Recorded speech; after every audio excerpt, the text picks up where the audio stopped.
جلسہ کرایا جاتا ہے، اس سے مقاصد یہ حاصل ہوتے ہیں کہ جب حکومت جو موجود ہے،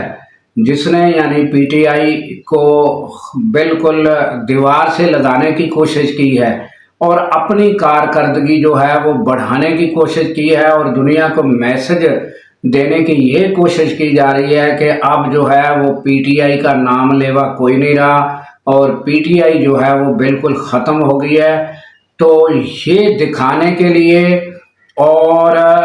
دنیا بھر میں یہ میسج جاتا ہے کہ لوگ جو ہیں وہ کس کو لائک کرتے ہیں، کس کو پسند کرتے ہیں، اور موجودہ جو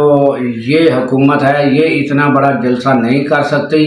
تو پاکستان میں اس وقت بھی مقبولیت کس کی ہے، یہ یعنی انٹرنیشنل میڈیا تک اور دنیا تک اور ہیومن رائٹس تک یہ میسج پہنچانا ضروری ہوتا ہے کہ اس وقت بھی جو ہے وہ عمران خان کی مقبولیت اور پی ٹی آئی کی مقبولیت جو ہے وہ قائم ہے۔ تو یہ ایک جو بڑا مقصد ہے وہ یہ ہے۔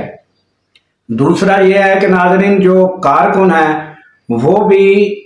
مایوس نہیں ہوتے اور چارج رہتے ہیں، تو یہ دوسرا مقصد ہو گیا۔ اور اب آتے ہیں کہ کارکن جو ہے وہ صرف اچھی خاصی جو تعداد ہے کارکنوں کی وہ مایوس اس لیے بھی ہو رہی ہے کہ وہ چاہتی ہے کہ کوئی ایسا لایا عمل دیا جائے کہ جس سے عمران خان کی رہائی ہو، تو وہ جو ہے وہ دینے میں فی الحال جو ہے وہ پی ٹی آئی کہا جائے کہ انہوں نے ناکام رہی، تو یہ لفظ میں نہیں کہوں گا، بلکہ یہ ضرور کہوں گا کہ انہوں نے کوئی حکمت عملی کے تحت فی الحال کوئی لایا عمل نہیں دیا، اور کیوں نہیں دیا وہی بہتر بتا سکتے ہیں۔ ہم جو ہے وہ خبر کی حد تک جو ہے وہ رہیں گے، اور نہ کوئی ہم ان کے اوپر پی ٹی آئی کے اوپر اپنا فیصلہ صادر کریں گے کہ ان کو یہ کرنا چاہیے تھا، ایسے کرنا چاہیے تھا۔ تو یہ تازہ ترین ناظرین پی ٹی آئی کے جلسے کے حوالے سے۔ اور اس کے بعد آ جاتے ہیں ناظرین، مریم نواز جو ہیں انہوں نے سیلاب متاثرین بحالی کے ایک پروگرام میں انہوں نے کہا کہ آفس میں بیٹھ کر تصویریں کھنچانا جو ہے بہت آسان ہے، جب آپ باہر نکلتے ہیں تو پھر کیمرے بھی ہوتے ہیں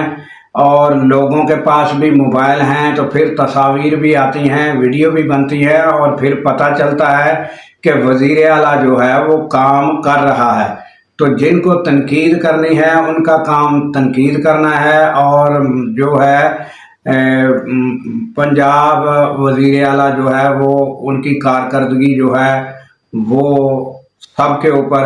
عیاں ہے، اور وہ پنجاب جو ہے وہ آگے بڑھ رہا ہے۔ یہ انہوں نے یعنی جو ان کی بات کا لب لباب تھا وہ میں نے آپ کو بتایا کہ انہوں نے تنقید کرنے والوں کو آڑے ہاتھوں لیا اور یہ کہا۔ اور ناظرین اس کے بعد ہم آ جاتے ہیں کہ فتنۃ الخوارج جو ہیں خیبر پختونخوا میں، ان کے خلاف آپریشن کے دوران تقریباً جو ہے وہ 16-17 دہشت گرد جو ہیں وہ ہلاک ہوئے ہیں۔ وہ دتا خیل کا علاقہ ہے جہاں کامیابی سے آپریشن ہوا اور دہشت گردوں کا قلع کما کیا جا رہا ہے۔ اور اس کے علاوہ ناظرین ہم آ جاتے ہیں غزہ کی جانب کہ غزہ میں کیا ہو رہا ہے اور آئندہ کیا غزہ کی جنگ بندی ہو سکے گی۔ اور جو ناظرین اپنا سمود فلوٹیلا ہے وہ رواں دواں ہے،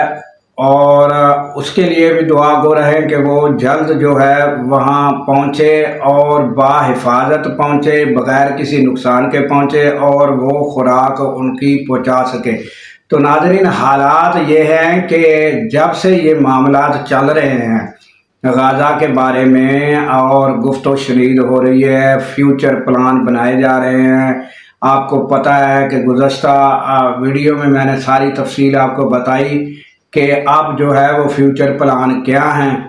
تو ناظرین اب دیکھنا یہ ہے کہ کیا یہ جنگ بندی ہو پاتی ہے، کیا انتظامات، جس طرح گزشتہ ویڈیو میں نے کہا کہ ٹونی بلیئر جو سابق وزیر اعظم رہ چکے برطانیہ کے، وہ سارا انتظام سنبھالیں گے، سربراہی وہ کریں گے، نیچے کون کون سی ملکوں کی افواج ہوگی، یہ سارا آنے والے دنوں میں پتہ چلے گا۔ اس کے علاوہ ناظرین، سلامتی کونسل جو ہے اس کا اجلاس ہوا ہے، اور ناظرین امریکہ پر جو معطل کی گئی پابندیاں تھی وہ بھی لاگو ہو گئی ہیں۔ تو یہ ناظرین 4 حمایت میں ووٹ آئے، 9 مخالفت میں آئے، اور تقریباً 4 جو ہیں وہ آؤٹ رہے۔ تو یہ ناظرین حالات ہیں کہ اس پر دوبارہ سب پابندیاں لگا دی گئی، اور آپ کو پتہ ہے ناظرین کہ ایران جو ہے اس پر کتنی بمباری کی گئی، کتنی نقصان ہوا، اور ڈونلڈ ٹرمپ کا یہ بیان تھا کہ اب جو ہے یہ یورینیم افزودگی کا جو اور ایٹمی جو پروگرام تھا وہ ختم ہو گیا ہے، اور ہم نے اس کو تباہ کر دیا ہے۔ تو پھر یہ پابندیاں کیوں، کس لیے یہ پابندیاں عائد رکھی گئیں؟ تو یہ ناظرین، یہ جو طاقتور ممالک ہیں ان کا دورہ معیار ہے، اور مجھے بتائیں کہ کیا ہمارے ممالک جو مسلم ممالک ہیں اب کیا ان کی پابندیاں ختم کرا سکیں گے؟ کیا آپ یہ دیکھیں کہ جو مسلم ممالک ہیں وہ سب مل کر بھی صرف امداد تک جو ہے وہ غزہ میں نہیں پہنچا سک رہے۔ تو ہماری مسلم امہ کی حالت زار جو ہے وہ اس سے پتہ چلتا ہے کہ ہم کہاں پر پہنچ چکے ہیں، اور ہماری دنیا میں کیا حیثیت ہے، اور ہماری کیا پاور ہے۔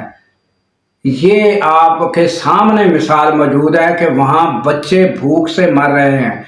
بچے بھوک سے ہلاک ہو رہے ہیں، عورتیں ہلاک ہو رہی ہیں، مرد ہلاک ہو رہے ہیں، مگر مجھے یہ بتائیں کہ کوئی مسلم ممالک جو بڑی بڑی طاقت کے دعوے دار ہیں،